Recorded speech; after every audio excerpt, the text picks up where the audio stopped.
Well, hello Hastings, welcome to another In Studio, and boy do I have a treat for you today. We're going to talk about Lemonade for the Lawnboy, and I have the playwright right here for this special musical coming up, going to air right here, run right here in Hastings, and the Lawnboy, the real life Lawnboy himself, Mr. David Cook. Yes, there you go. There he is. We should add a little sound effect to that too. Yeah. Like a boing. Yeah, exactly. Ching. And Greta Grosch, a Minnesota playwright, very accomplished playwright, and so that wrote the play, and so we're here all to talk about that play and what into it, how it came about, and all that fun stuff. Sure. First of all, though, let's get to know you guys. This is the first time you guys have been in studio, so I'd love to do a little get to know them. Let's start with you, Greta. Tell us favorite color your is background. No, we don't have to go that far. Don't have to go that far. I'm sure it's a great color, but let's talk about where you grew up, that kind of thing. Well, I am the daughter of missionaries, Lutheran missionaries. So I was born in California, and then we lived in Ethiopia when I was little. Then we lived in Des Moines, Iowa, because that's where you go next. Yes. And then I went to high school in Papua New Guinea, which is in the South Pacific. Wow. And then I came back to go to school. I went to college in Mankato. Cool. And then then I pursued theater. I traveled around. I lived in New York for a while, did a lot of regional theater, and ended up back in Minnesota. And then for the last 10 years, I've been heavily involved with the Church Basement Ladies musicals. And Janet Martin, a Hastings resident, who is the inspiration for those musicals, that's how I got to know her. So that's how I got connected with David and with this Lemonade for the Lawnboy project.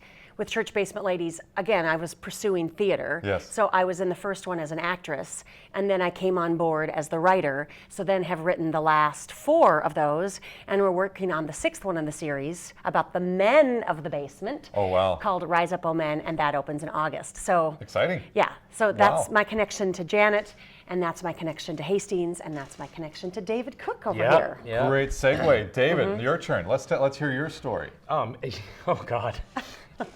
What part? Well, we can my start. story is a long, the night you were long, conceived. long Well, story. actually, don't have to go that far. I grew up in Minnetonka, total Minnetonka kid, and in fact, that's where these ladies are from, Minnetonka, and I got out left the nest, moved Chicago, New York, L.A. Was an artist. I've done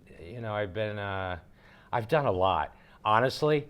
It's like scrambled eggs, Swiss cheese in my head when it comes to trying to figure out how to talk about what. So David, he has locally, jumping ahead to the end of his story, locally he's become known as the Flower Bomber. Flower This is an example of one of those. So if you go to his website, which is the Flower Bomber. Yeah, it's davidcookflowerbomber.com. His bio is there, but David, I'm jumping in and helping you. Please do. But he was quite well known in the Chicago area, so he's had art installations there and quite a lot of good reviews and awards and things. A lot of galleries. I showed in a lot of galleries. So a really accomplished artist. But throughout that time, David then was also, I'm again speaking on your behalf, struggling with addiction.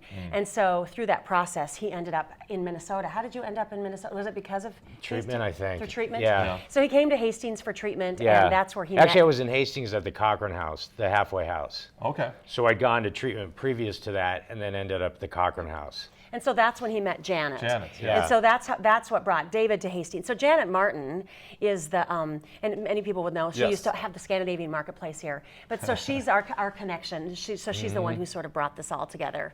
She just, just a Lutheran lady who sits in her house and magic happens around her. So, Yes, it sounds like it. I think it's definitely the case. Yeah. This play, again, back to Lemonade for the Lawnboy, the musical, again, running June 1st through the 5th, by the way, at the Hastings Arts Center.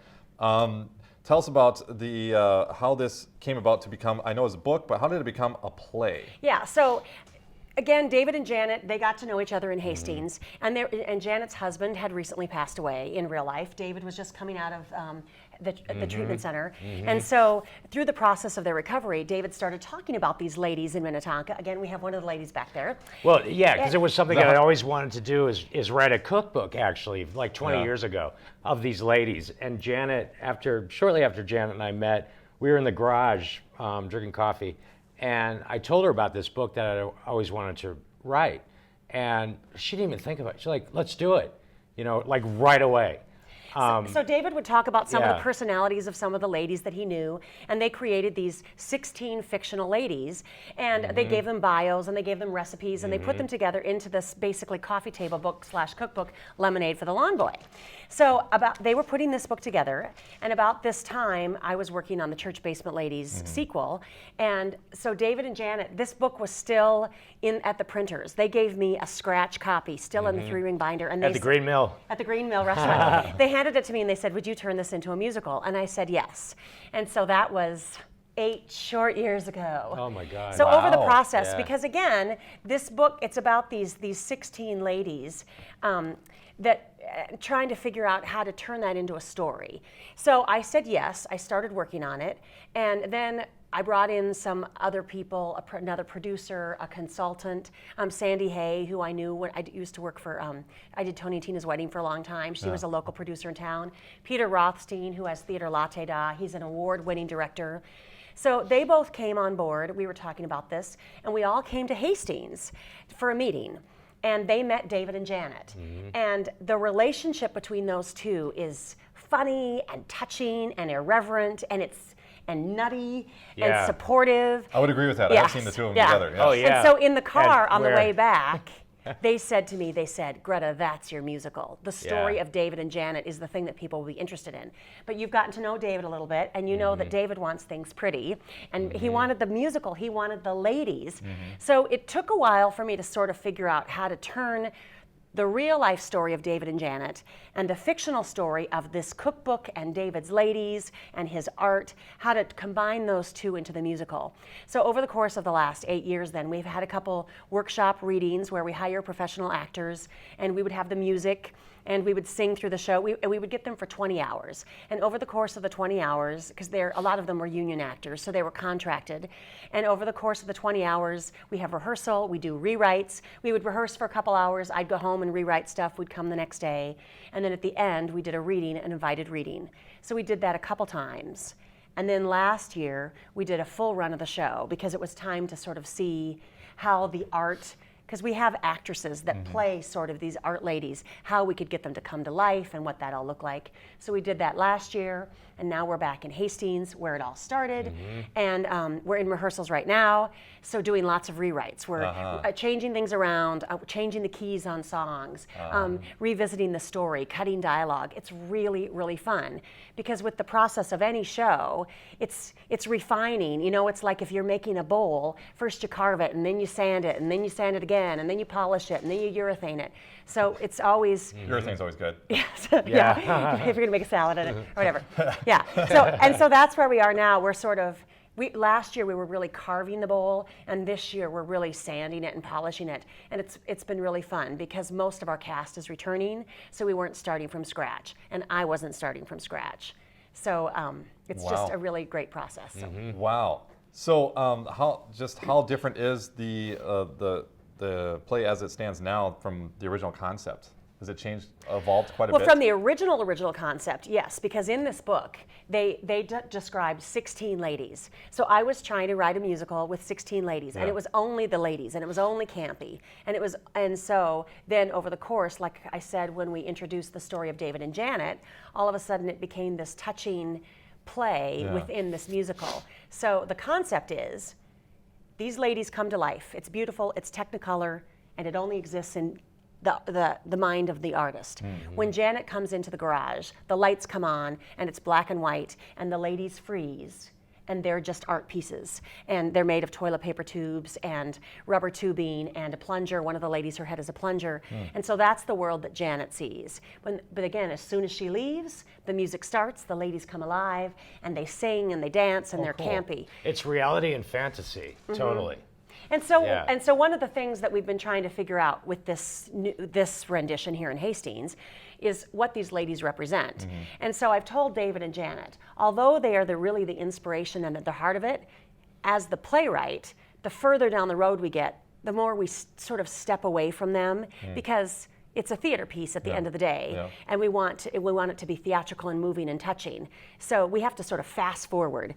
Our show takes place over the course of a year. You've lived with Janet for 10 years. 10 years. Yeah. Yeah. So, you know, Yeah. we need to fast forward some of the stuff. So we need to heighten, a big word that you use in theater is heightening the reality. Yeah. So you need to raise the stakes and heighten the reality. So even with each of these ladies, really pinpointing what sort of dysfunctional behavior do they represent. So the ladies are sort of archetypes of like narcissism and pessimism and Narcolepsy. narcolepsy. So all sort of these negative traits. So because they're coming out of the mind of a recovering addict, Yeah. David has been so generous with his life, revealing the struggles and the pain. And we asked him about that. He's been interviewed about that. What is it like to see your life on stage? What is it like to see your life on stage? Thank you for Honestly, I don't Yes, even think. you're What? I'm gonna sit back and relax. Yeah, Go I have a don't cup of even. coffee. I don't even think about it. I mean, it's just normal for me. Yeah. You know, I've always been an open book my whole life, and it's. I guess it's just natural for me. Every once in a while, I feel a little bit uncomfortable.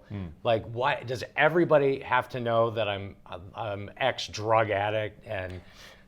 They do now. Yeah, and then when I'm in the news for my flower bombing, I always tell the camera or the newspaper, I've done really bad things, so this is redemption. You know, it's like, David, quiet. I've actually decided the last thing that I was on was Finding Minnesota. Yeah. And I of course I did my I've done bad things and this is redemption. I'm giving back. After that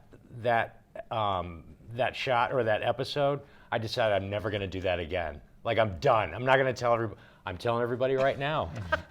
Life is about good intentions, Yeah. my Yeah. friend. No, Yes. but Good honestly, my life has been an open book. It always has been. I've never held back. The interesting thing about this, Yeah.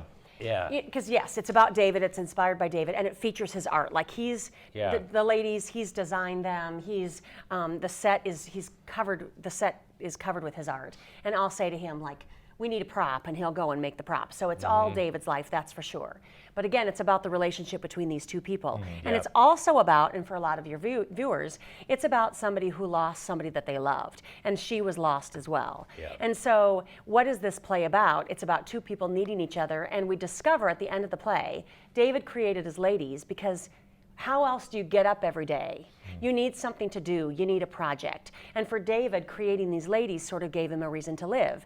And Janet, Yeah. sort of building David, having Yeah. somebody to care for, and gave her something to do. Right. Because when your kids are out of the house and your spouse dies, I mean, what do you do? Yeah. And David came into her life. I was in the Yeah. kitchen the other day, and she said, "Well, if I wouldn't have met you, I would have gotten a foreign exchange student." Yeah, and I'm Because like, it well, was- thanks a lot. We saved each other's lives. I mean, I'm not even being dramatic. We really did. She saved my life.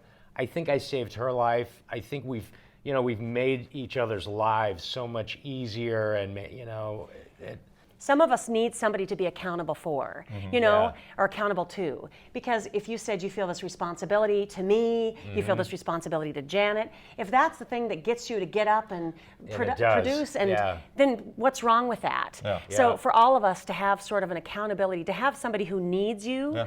and that expect things from you, and let's talk about our children these days. Yeah.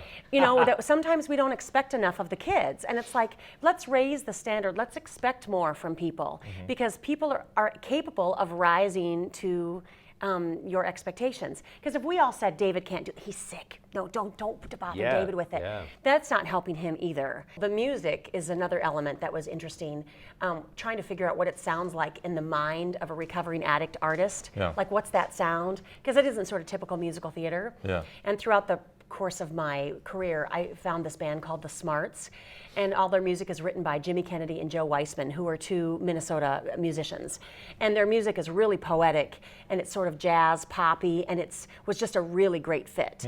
And because it isn't typical, so in that case, this was another piece of art. This is what we love about the show. David's art came. The story of David and Janet came. I came from my background. The Smarts music came. So we're a bunch of different artists Yeah. who have all come together to sort of make a new piece of art.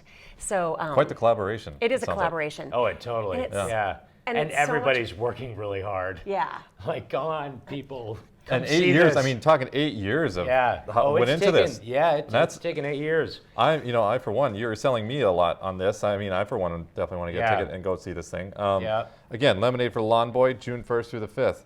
And you have a website, by the way, we should mention, lawnboymusical.com. Lawnboymusical.com, and there's a link there for tickets and everything. You can get tickets online. You can also buy them at the door. But yes, lawnboymusical.com. We're both wearing our Lawnboy shirts. Yes, the official shirts. Lawnboy Is there merchandise available on this? Yes, there is. Oh, Yeah. there We're you go. selling these shirts. We also T-shirts. have these books. Not this book. This is my copy of the book, which, as you can see, is dog-eared and written in.